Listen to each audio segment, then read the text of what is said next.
Aimables téléspectateurs, chers invités, mesdames et messieurs, bonsoir et bienvenue dans cet autre numéro de votre émission Terrain d'entente, une émission produite dans le cadre du projet Renforcement des capacités électorales et de responsabilisation, normes ordonnées et gouvernance démocratique en Guinée, un projet financé par l'USAID et mis en œuvre par le NDI en consortium avec Church for Common Ground. Comme vous le savez tous, notre pays, la Guinée, s'achemine vers une élection présidentielle dont le premier tour est initialement prévu pour le 18 octobre prochain. Une élection qui se déroule dans un contexte assez particulier à cause de la crise au sein de la classe politique guinéenne et la presse censée informer les citoyens sur le déroulement du processus électoral n'est pas en marge de cette situation. Elle est accusée parfois à tort ou à raison d'alimenter cette crise.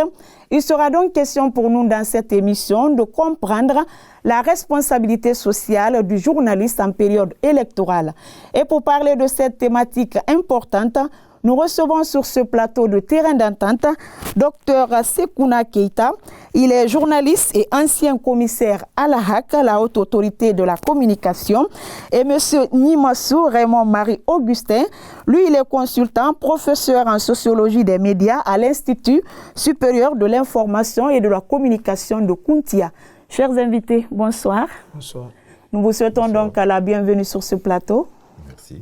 Bonsoir à toi également, Mustapha. Je te passe donc la parole pour commencer avec nos invités. D'accord. Merci Fanta, bonsoir. Bonsoir chers invités, encore une fois, bienvenue sur ce plateau.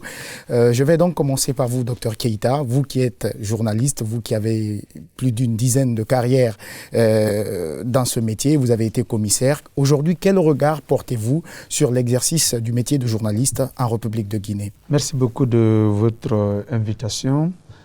Disons que aujourd'hui le paysage médiatique en République de Guinée est l'un des plus denses et l'un des plus dynamiques de la sous-région, à en juger par le nombre de médias existants, tant au niveau de l'audiovisuel, des radios, des télévisions, qu'au niveau de la presse écrite ou de la presse en ligne. Disons que aujourd'hui, à ce jour, c'est que l'agenda des journalistes est dicté par les politiques, dicté peut-être involontairement, mais les journalistes suivent le débat politique. Aujourd'hui encore, dans la plupart des émissions, des éditions d'information, de ce qu'on voit publier sur les sites, les gens sont sur la contestation de la candidature du président sortant, l'opportunité ou non d'un troisième mandat, le fichier électoral, alors que pendant ce temps, on s'achemine vers les élections et si les élections doivent avoir lieu, c'est que les populations guinéennes doivent décider. Et décider sur la base de quoi? Ça doit être sur la base du projet des partis pour la présidentielle, parce que quand on est candidat à une élection présidentielle, on présente un projet au peuple. Voilà ce que je veux faire pour vous si je suis élu. Et c'est sur ça que le débat doit porter. Ok. Monsieur Nimassou, on va vous écouter sur la même question. Qu'est-ce que vous pensez aujourd'hui de l'exercice du métier de journalisme dans notre pays? Et je vous remercie aussi de m'avoir invité. Moi, je crois que le vrai débat devrait se situer sur la question de la formation des journalistes. Généralement, les fondateurs de maisons de presse, radio, télé, presse écrite ou presse en ligne, recrutent, je ne dirais pas n'importe quoi, mais ne recrutent pas véritablement des professionnels. Et lorsqu'ils recrutent des gens, ils ne leur assurent aucune formation sur ce qu'on pourrait appeler l'éthique et la déontologie de ce métier. Ils ne leur sur le minimum qu'un journaliste devrait éviter pour empêcher, par exemple, de brûler un pays, de porter atteinte à l'honneur de quelqu'un, etc. On les pousse, et eux-mêmes aiment beaucoup cela, vers les sujets qui font sensation. Et on rabâche ces sujets à longueur d'émission. La population n'apprend rien. Et docteur, vous qui avez longtemps exercé dans la presse, je rappelle que vous avez également été commissaire à la HAC, et vous avez tout à l'heure dénoncé un fait que la presse parle de tout sauf de l'essentiel pendant cette période électorale. Qu'est-ce qui fait défaut à votre avis? Ce qui fait défaut, c'est sans doute un certain manque d'audace, le courage d'aller au fond des choses, de pousser les partis politiques qui sont candidats en lice à proposer ou à présenter leur projet présidentiel. Nous sommes à Conakry, on se déplace tous les matins pour venir à nos bureaux ou aller à l'école. On se plaint tous des problèmes de transport, de l'état des routes. Mais c'est le moment ou jamais de demander à ceux qui veulent gouverner ce pays, qu'est-ce que vous proposez au niveau des infrastructures, au niveau de l'éducation, la santé, la coopération avec les partenaires au développement, l'environnement, les mines, etc., etc. Le journaliste a le devoir, je dis bien le devoir, d'informer correctement l'électeur des enjeux de l'élection, des programmes des différents candidats et des modalités du vote. Donc, ils ne doivent pas se laisser dicter leur agenda de journaliste par l'agenda des politiques. Ok, au-delà de l'audace et du manque de professionnalisme que M. Gnimassou dénonçait tout à l'heure, est-ce que vous ne pensez pas aujourd'hui que le fait que les promoteurs de ces médias aussi soient proches d'un candidat ou du pouvoir soit aussi un facteur qui les amène à ne pas être professionnels dans l'exercice de leur... Le fait qu'on constate des journalistes de la place, quel que soit leur statut, qui sont dans des rédactions et qui sont en même temps dans des partis politiques, animent les structures de communication des partis politiques ou sont des attachés de presse de certains hommes politiques. C'est une contradiction flagrante, ça ne se doit pas, c'est contre la déontologie, parce que, n'oubliez pas, tout ce que le journaliste fait repose sur la confiance du public. Et le public ne peut vous faire confiance que quand vous êtes crédible. Dès lors que vous affichez une prise de position partisane, vous aliénez cette confiance du public. Malheureusement, c'est ce qu'on constate souvent. Les gens ne mettent pas forcément suffisamment l'accent sur les questions de déontologie qui doivent permettre aux journalistes, une fois en exercice, de mettre de côté leurs sentiments partisans et de faire un travail conforme aux principes cardinaux du métier. Monsieur Gnimassou, vous l'avez dit, l'éthique et la déontologie, l'exactitude, l'impartialité dans le traitement de l'information sont entre autres pratiques qui nous permettent à nous journalistes de faire notre travail de façon objective et professionnelle. Mais vous personnellement, est-ce que vous constatez cela dans les publications, que ce soit au niveau des radios, au niveau des sites, au niveau des journaux? A priori, non.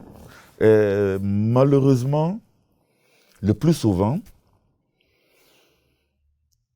même dans l'imagerie populaire, il y a des médias qui sont taxés de médias pro-gouvernementaux et des médias qui sont taxés de médias pro-opposition. Et à juste raison.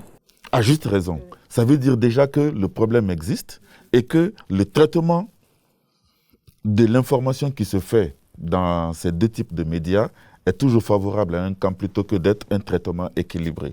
Il y a aussi que le journaliste lui-même, lorsqu'il est dans un média, peut, pour les raisons évoquées par docteur tout à l'heure, se montrer beaucoup plus sensible personnellement à tel parti politique parce qu'il en est membre. Et cela ressort de ses reportages, cela ressort à l'intérieur de ses écrits et tout. Les gens sont incapables de noyer leur appartenance. Or, pour quelqu'un qui a une vraie plume de journaliste, il peut être partisan, mais être capable de noyer cette partisanerie, cette appartenance, en traitant de façon équilibrée. Et après avoir publié, aller dans le parti, militer s'il veut. Mais que cela ne ressorte pas de sa pratique quotidienne de journaliste. Or, malheureusement, ce n'est pas ce qu'on constate. Mais il faut lever l'équivoque à ce niveau. Est-ce qu'un journaliste peut être militant? Monsieur Docteur l'a rappelé tout à l'heure, parce qu'il y a l'amalgame, il y a des journalistes qui ne comprennent pas cela. Un journaliste est citoyen. En tant que citoyen, le journaliste peut avoir une tendance, peut avoir de la sympathie, peut avoir une prise de position partisane, pas forcément objective, mais il ne l'exprime qu'à une seule occasion, le jour du vote, dans le secret de l'isoloir. Un journaliste qui sort publiquement pour dire voilà, moi, ma position, j'appartiens à ce parti, je défends ce candidat, vous n'êtes pas journaliste.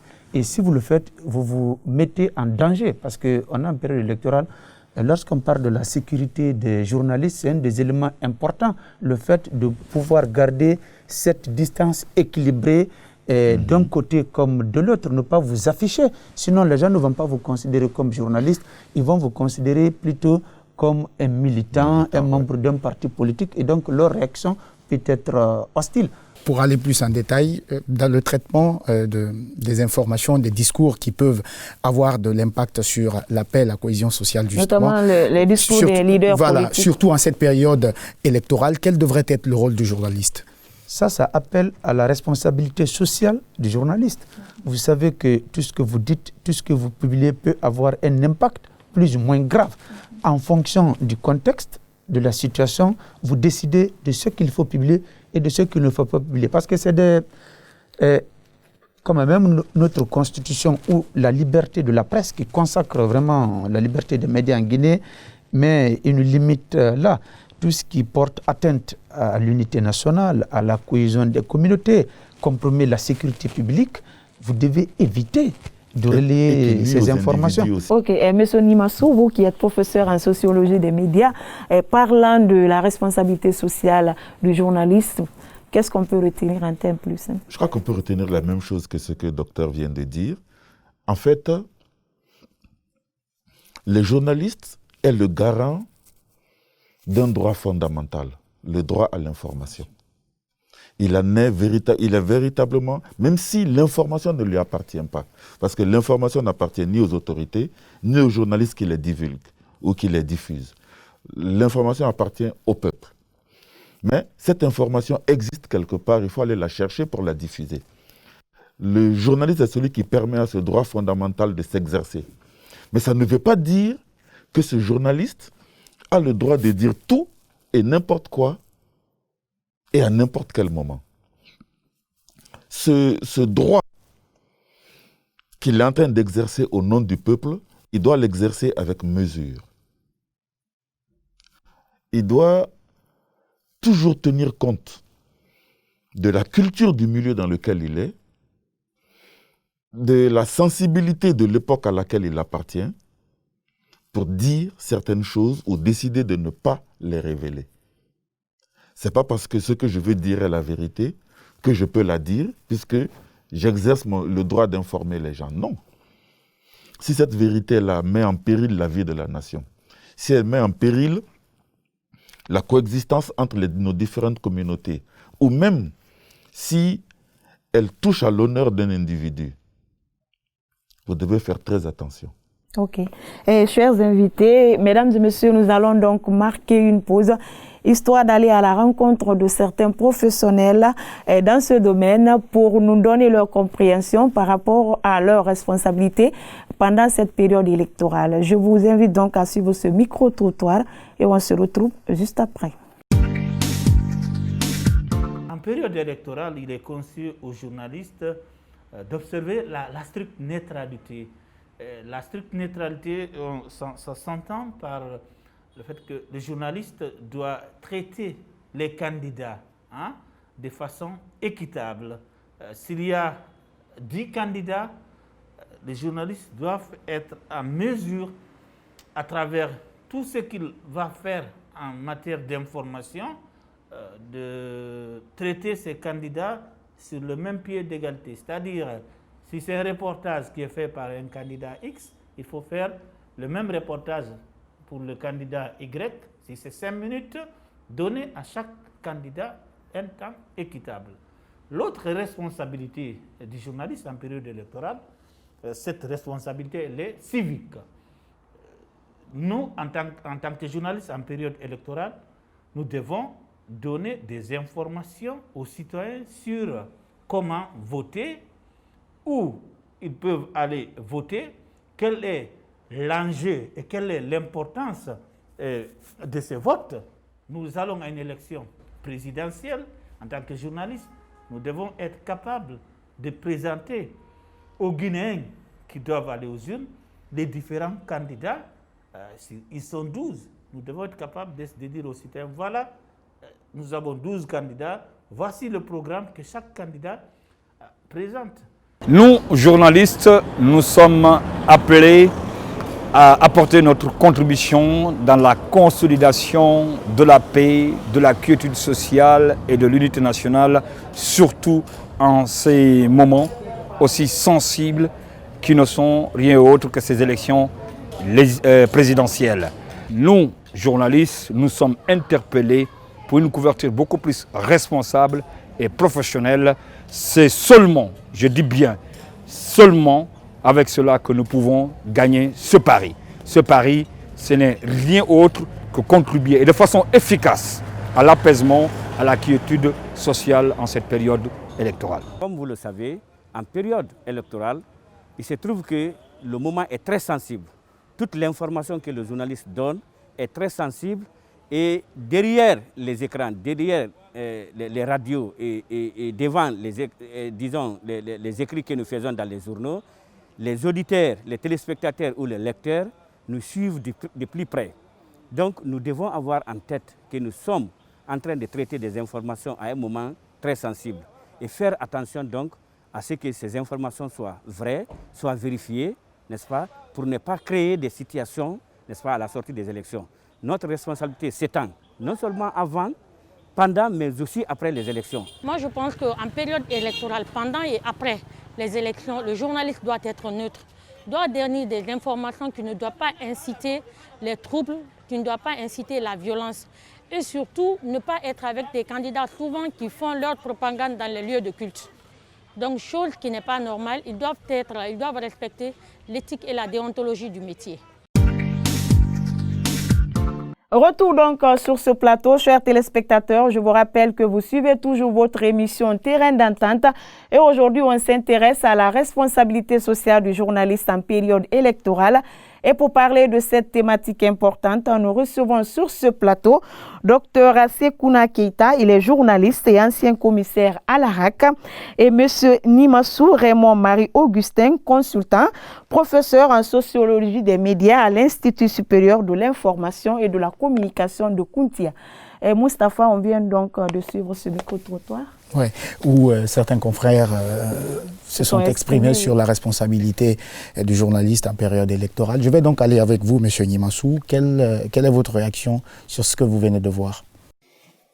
Bon, ma première réaction serait de dire qu'apparemment, tous ceux qui se sont exprimés savent très bien ce que c'est que la responsabilité sociale des journalistes, que ce soit en période électorale ou leur responsabilité constante et permanente.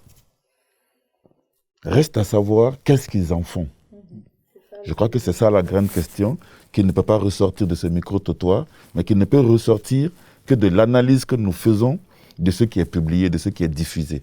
Ok, docteur, un mot sur ce que vous venez de Je suis assez d'accord avec ce qui vient d'être dit par d'excellents journalistes de la place. Je note le fait qu'ils insistent sur la paix, sur la stabilité, auquel les journalistes doivent contribuer, et mettre l'accent aussi sur l'équilibre à observer entre les différents compétiteurs dans cette élection, notamment en ce qui concerne l'égalité de traitement. Et je suis sûr que si ce qui est dit par ces responsables des médias est appliqué, cela va grandement améliorer la couverture médiatique de ce processus électoral. Monsieur Nimassou, on va parler du cas des médias sociaux. Ces canaux et plateformes d'information ou encore d'échange sont devenus aujourd'hui des sources de rumeurs ou de violences verbales. Et malheureusement, beaucoup de journalistes s'adonnent donc à cette pratique sur leur propre page Facebook. Dites-nous, quelle appréciation avez-vous par rapport à cette catégorie de médias? Vous savez, nous sommes dans une configuration où les populations de nos pays ont longtemps vécu sous une chape de plomb. Ce n'était pas propre à la Guinée malgré le régime révolutionnaire qu'on a connu, mais la plupart des pays africains, la parole était fermée. On n'avait pas le droit de s'exprimer. Lorsqu'on a libéré la parole par la libéralisation des médias, la parole n'a appartenu qu'à une petite frange qui avait soit le niveau, soit les relations, ou soit qui était journaliste et qui pouvait s'exprimer sur les médias. Les médias sociaux ont libéré de façon, je dirais, brutale, la parole pour tout le monde. Nous ne devons pas nous étonner des dérives que nous constatons, parce que ces dérives, même dans les pays les plus développés, les plus démocratiques, on les constate. Ce qui est dommage, c'est qu'on a souvent l'impression que ce sont ces médias sociaux et les informations qui y circulent qui traînent aujourd'hui, ou qui tirent derrière eux aujourd'hui, les journalistes, même les plus professionnels, qui pour certains vont s'abreuver à ces médias sociaux et après relaient l'information pour leur propre public. C'est ça le vrai danger. Parce que ce qui circule sur les médias sociaux, il n'y a aucun contrôle là-dessus, ni sur l'origine, ni sur la véracité, ni sur quoi que ce soit.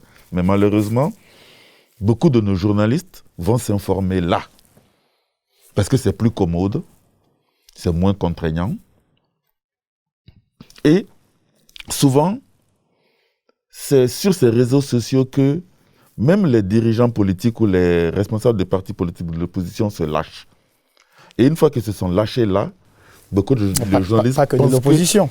Non, les hommes politiques. Les hommes politiques de manière globale. Oui, ils se lâchent là et les journalistes récupèrent ça, se disent, puisque c'est lui qui l'a dit, c'est que c'est une information crédible. Ce n'est pas forcément crédible parce que c'est un homme politique et derrière, il peut être un manipulateur comme tout homme politique.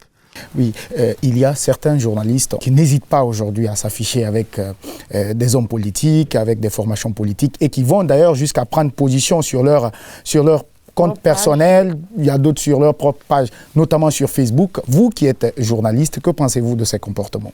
En fait, cela est lié à une méconnaissance des règles de base du métier qui veut que le journaliste reste indépendant, reste équilibré, affiche une position de neutralité pour qu'il fasse un travail qui soit crédible et qui requiert la confiance du public. Je pense qu'il faut continuer, comme l'a dit M. Nimassou tout à l'heure, sur la formation et, si vous permettez l'expression, l'éducation professionnelle des journalistes en la matière. Aujourd'hui, il évoquait tout à l'heure la question des réseaux sociaux. Il faut reconnaître que c'est une évolution, on ne peut plus faire sans. C'est à la fois une opportunité, mais ça représente aussi des soucis à certains égards. Ce qui a déploré, c'est le fait que des journalistes professionnels se servent des informations diffusées par n'importe qui sur le réseau comme des sources d'information. Cela, c'est non. Le journaliste, c'est la base, c'est la collecte, le traitement et la diffusion de l'information en respectant un certain nombre d'étapes. Le recoupement, la vérification, l'équilibre, etc. L'information qui est diffusée par le journaliste est considérée comme une information crédible, une information vraie, une information responsable. Monsieur Nimassou, je vais revenir sur un point par rapport au traitement salarial des journalistes. C'est vrai que le métier de journaliste, c'est un métier fascinant et noble, mais en même temps, il ne nourrit pas son homme.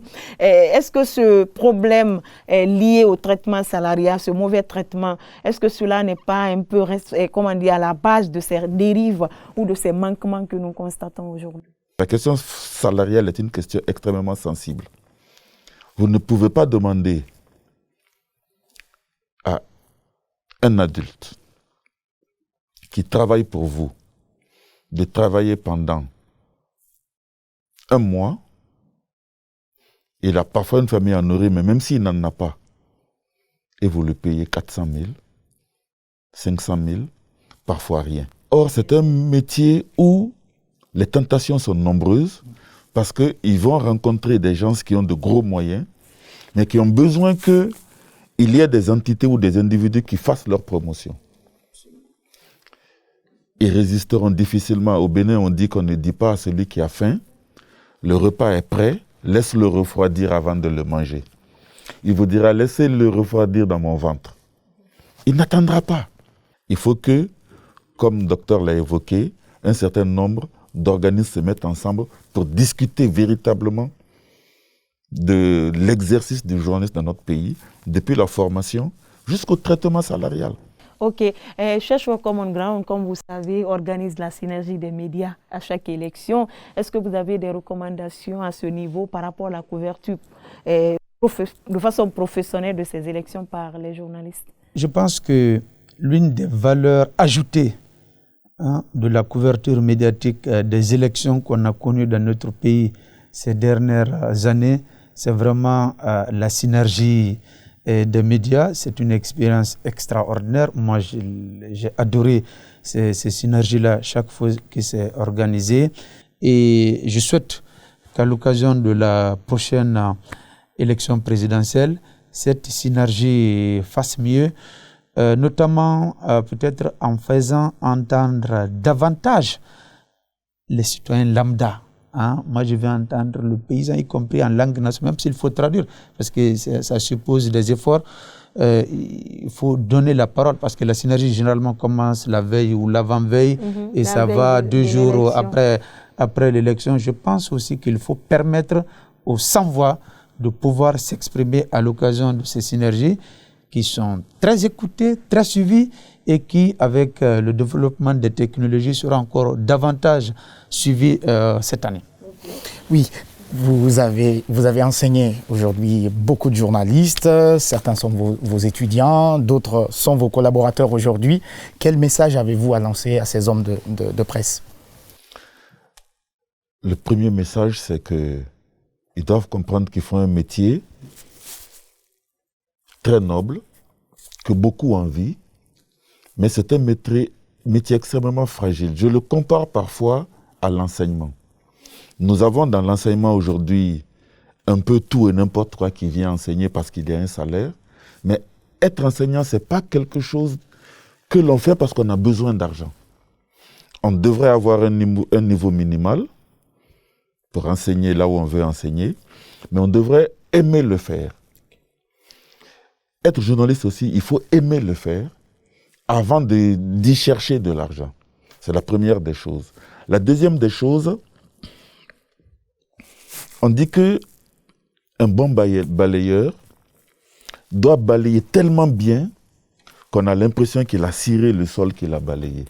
Un bon journaliste doit prendre son métier suffisamment à cœur pour tout faire, pour être lui un agent de changement positif de sa société et un agent régulateur des tensions qui peuvent émerger dans sa société, pas le contraire. Donc il faudrait que les journalistes soient véritablement conscients que leur responsabilité est grande et qu'ils doivent l'assumer. Ok, docteur, nous tendons donc vers la fin de cette émission. Votre mot de la fin? Le mot de la fin, c'est que moi, malgré toutes les difficultés qu'on a évoquées, je demeure très optimiste quant au rôle essentiel des médias dans la conduite de ce processus électoral.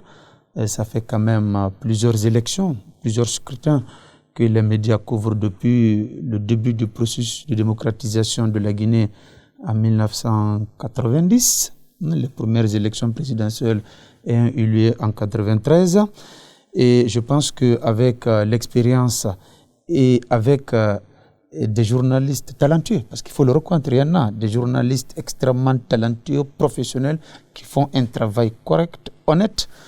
Je pense qu'avec tout ça, nous pouvons nous attendre à ce que la couverture médiatique soit nettement améliorée cette année du processus électoral. Ok.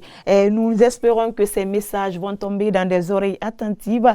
Chers téléspectateurs, c'est sous ces mots donc que nous fermons porte et fenêtre de cette émission Terrain d'entente, une émission qui a porté sur la responsabilité sociale du journaliste en période électorale. Et pour parler de cette thématique, nous avons reçu sur ce plateau Dr Sekouna Keita, il est journaliste et ancien commissaire à la HAC, et M. Nimassou Raymond Marie-Augustin, consultant, professeur en sociologie des médias à l'Institut supérieur de l'information et de la communication de Kountia. Chers invités, merci beaucoup d'avoir répondu à notre invitation. Merci. Merci à toi également, Moustapha, de m'avoir accompagné dans l'animation de cette émission. Je rappelle que cette émission est produite dans le cadre du projet Renforcement des capacités électorales et de responsabilisation, normes ordonnées et gouvernance démocratique en Guinée, un projet financé par l'USAID et mis en œuvre sur le terrain par le NDI en consortium avec Search for Common Ground. Nous vous donnons rendez-vous pour un autre numéro la semaine prochaine, mais d'ici là, portez-vous bien.